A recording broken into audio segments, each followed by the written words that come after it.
The cardboard smell of moving boxes still clung to my hands as I stacked the last one in the foyer. The house was quiet, the kind of quiet that feels full of promise. My dog Scout was pacing between the window and the door, ears perked, as if he already knew this place was different from the cramped apartment we had just left. I wanted to take one deep breath, to taste the pine, scented air rolling off the lake behind my new property, but I didn't even get the chance. The knock came hard and quick, rattling the glass in the frame. Not a neighborly knock, the kind of knock police use when they've already made up their minds about you. I sighed, smoothed my shirt, and pulled open the door. 3 figures stood shoulder to shoulder on my porch like an interrogation squad. Matching polo shirts, clipboards tucked under their arms, expressions arranged somewhere between suspicion and disapproval. I didn't need a name tag to know who they were. The Homeowners Association. My welcoming committee. The woman in the center had a nose like a spearhead and sharp eyes that bit into me before she even spoke. "Welcome to the neighborhood," she said, but her voice was flat, as if she'd practiced the line so many times it had lost all meaning. Before I could thank her, she thrust a clipboard forward. "We'll need you to sign over rights to the lake. It's for community use. HOA Regulation 14B. I actually laughed, thinking I'd misheard. "The lake? You mean the one out back?" She didn't flinch. "Yes. It belongs to the association for communal enjoyment. As a homeowner, you're required to acknowledge that in writing." The man to her left, Heavisset and sweating through his collar despite the mild weather, cleared his throat. "Naturally, the lake owns the docks. Nature Lake goes with them.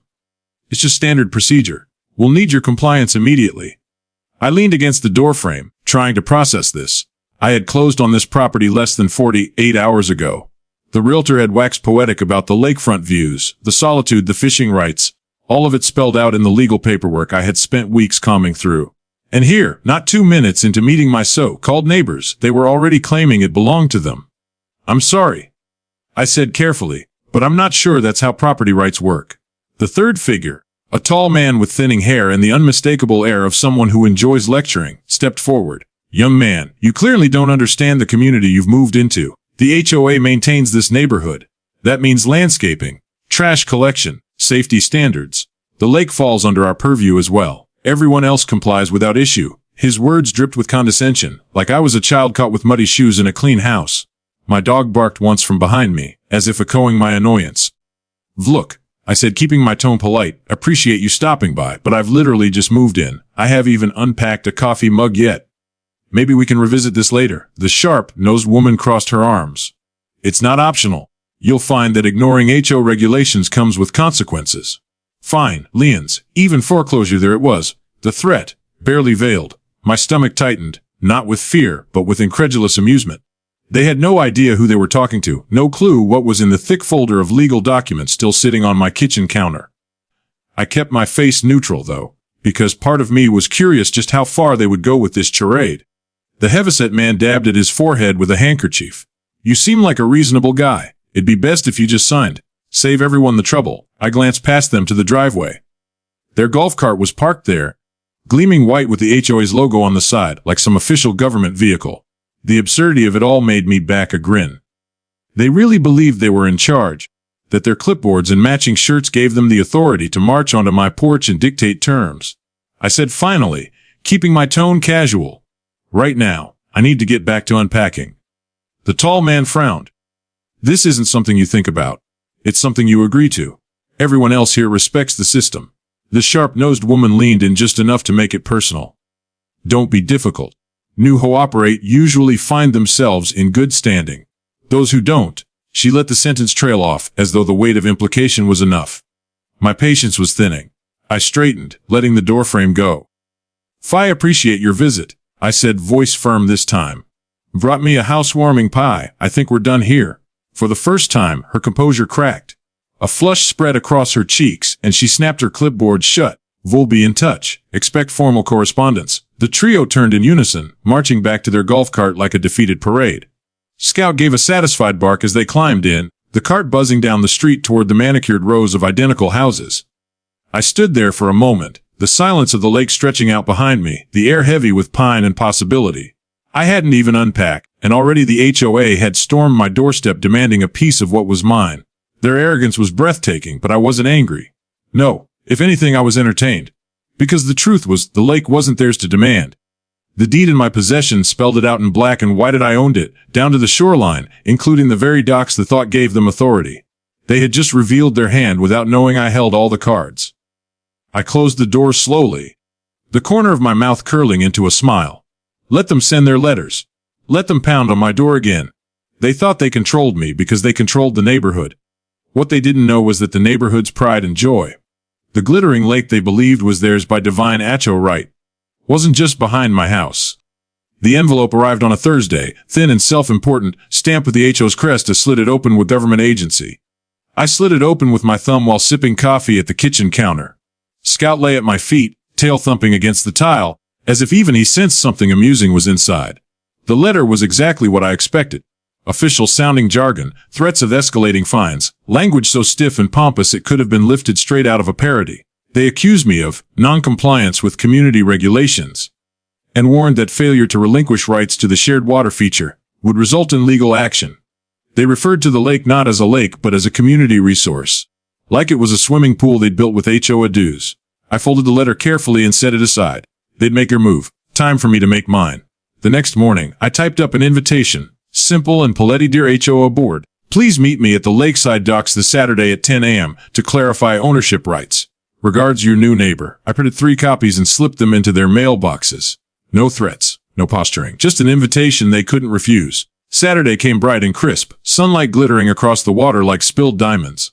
The lake was alive with quiet, ripples against the pilings, the occasional splash of a fish, the rustle of pines leaning in close. I set up a small folding table at the end of the dock, placed a neat folder of document with a cup of coffee warming my hand. At exactly 10:02, the HOA delegation appeared, marching in formation down the gravel path. Same 3 as before. Sharp-nosed woman, heavyset sweater, tall balding man. Their clipboards were tucked under their arms again, their faces arranged into stern masks of authority. Behind them, their golf cart gleamed at the edge of the path, parked like a squad car on a stakeout. You called this meeting, the sharp-nosed woman said as they approached, so I assume you're ready to comply. I gestured to the table. Take a seat. Let's clear this up. They didn't sit. Instead, the tall man stepped forward, planting his clipboard like a gavel. You've already been warned.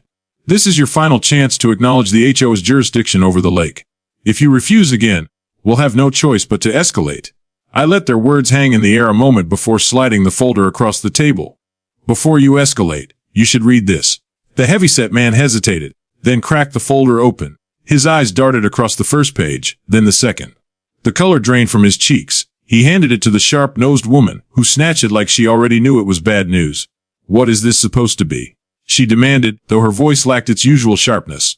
Property deed, I said easily. Survey maps, county rent filed. As of last month, the lake is mine. Not shared, not communal. Mine. The tall man leaned over her shoulder to skim the documents. His lips moved silently as he read the fine print, his brow furrowing deeper with every line. Impossible, the woman muttered, though the paper in her hands betrayed her.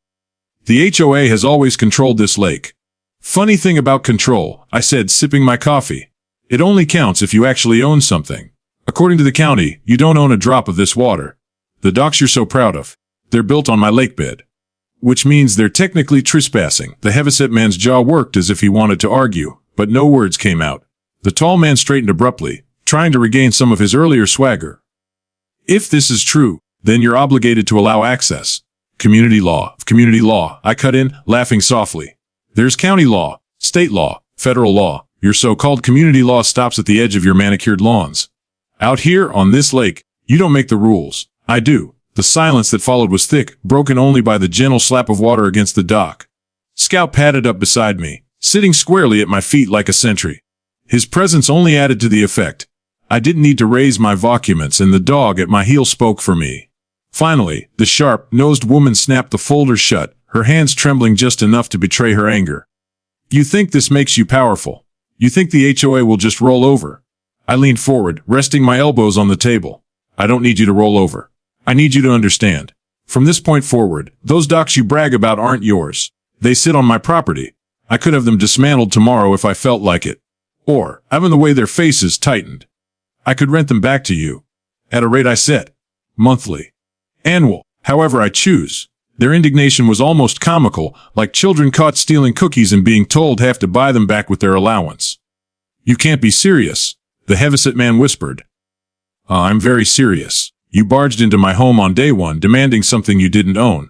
You threatened me with fines, foreclosure, all kinds of nonsense. Now you're learning that the thing you wanted most, the jewel of your little community, belongs entirely to me. The sharp-nosed woman's eyes burned, but her voice cracked when she spoke. The homeowners will revolt if you try this. The lake it's essential to the neighborhood. I stood, closing the folder and tucking it under my arm. Then I suggest you explain to them why their precious board of directors didn't bother to verify ownership before picking a fight. As far as I'm concerned, this lake is mine to manage. You want access. You'll negotiate with me like anyone else. And maybe if I'm feeling generous, I'll let you keep your little docks. I walked past them then, Scout trotting at my side, leaving them standing stiff and speechless at the edge of the dock. The water shivered behind me, calm and endless, reflecting the truth they couldn't escape. For the first time since I moved in, the balance of power had shifted. I didn't need their approval, their fake regulations, or their clipboards full of empty threats. I had something they could never manufacture in a board meeting: ownership. Control. And soon enough they'd learn what it felt like to live under someone else's rules.